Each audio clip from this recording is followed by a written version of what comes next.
Tick coming to you from Saskatchewan here today. From time to time, Quick Tick Productions focuses on interactions between residents of Saskatchewan. That's why this week, during harvest when it matters most, we are going to be focusing on the Saskatchewan cellular struggle. Now, this is going to be a two-part episode. Oh, hey, Blue Ball. So, you get one part right now, and then you get the second part, I don't know, somewhere down the road, and we can fit it into the job. Now, communication between community members during harvest is vital because they might need a ride from one field to another field. They might need somebody to pick up parts for them in town, or they might need to talk to one community member about how the other community member could possibly be combining already.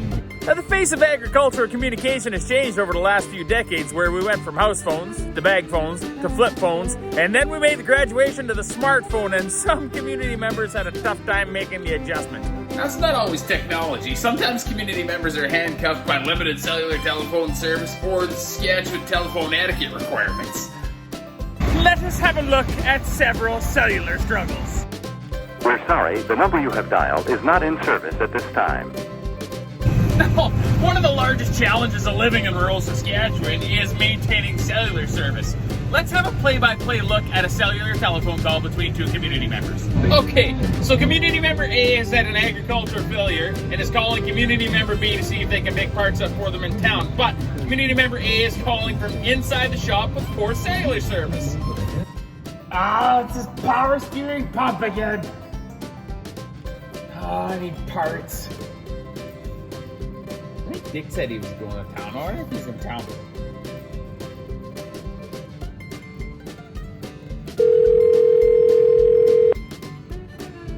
I know it, right?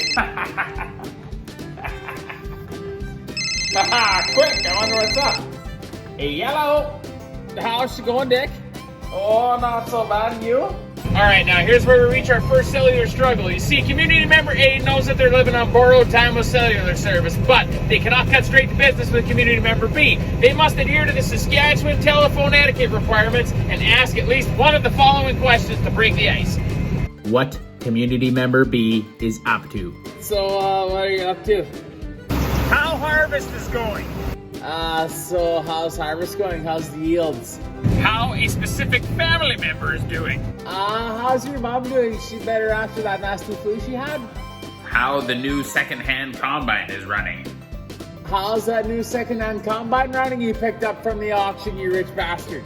Now, once the Saskatchewan telephone etiquette requirement has been met, community member A can ask community member B for the favor. So anyways, the reason I was calling is I was just wondering if you're anywhere near town. Well, I'm just in town right now, actually, having a coffee with the boys. Whoa, now here comes the struggle. Community member A has exhausted their uninterrupted cellular telephone reception adhering to the Saskatchewan telephone etiquette requirements, and now that they must trade pertinent information, cellular telephone reception becomes sketchy. Well, I was wondering if you could grab a part for me. What do you need me to pick up? Well, it's the part here, Papa Old Ball here. Sorry, it's the what? You broke up there. This is the part where community member A speaks louder into the phone like it's going to increase their cellular service. It's power on Old Ball. Yeah, sorry, Quick, you broke up there again. Now this is where community member A starts complaining about a whole bunch of things like the cost of cell phone bills, no cell service, all the technological advances in the world, and community member B can hear every single one of those complaints perfectly. You know, you pay these guys $80 a month for cell service, and what do you get? Nothing. We could put a man on the moon, but heaven forbid we can keep cellular service in Saskatchewan. I know. Well, hey, I got you back now. What part did you need? Then we know what happens. Oh, it was our hearing pump for Old Ball. Nope, missed that again. Hello? Can you hear me now? Okay, I got Hello. you back now. When they finally reestablish their connection, they must use this limited cellular service to discuss the problem with the cellular service instead of cutting the business and getting the part number out of the way. I wonder what happened there. Is there something wrong with your phone? No, mine seems good. I'm in town, so it should be working. Have you done the update thing on yours lately? I don't know what you mean update thing. Anyways, I was wondering if you could pick up a part here pump Old Ball for me. Nope, lost you again. And then this continues on and on until it would have been faster for community member A to just drive to town and pick up the part himself.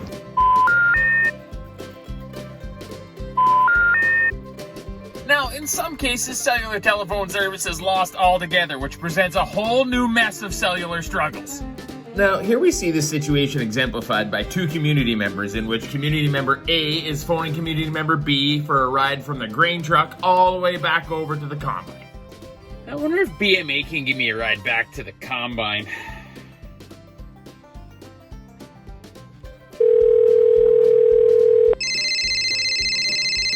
What's quick?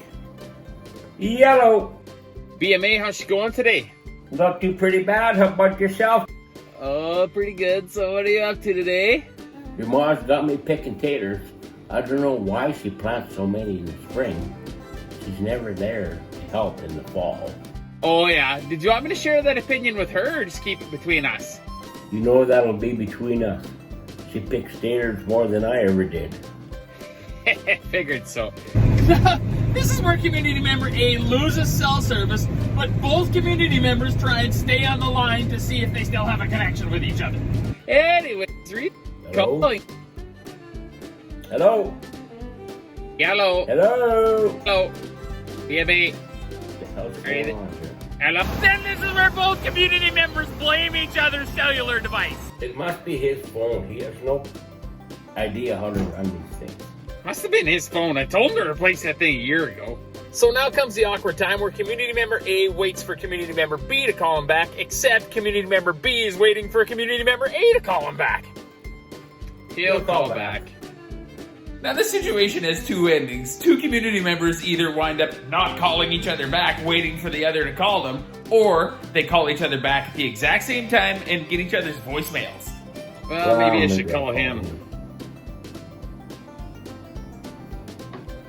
It's Quick Dick. Leave a message. This brings us to cellular struggle number 3.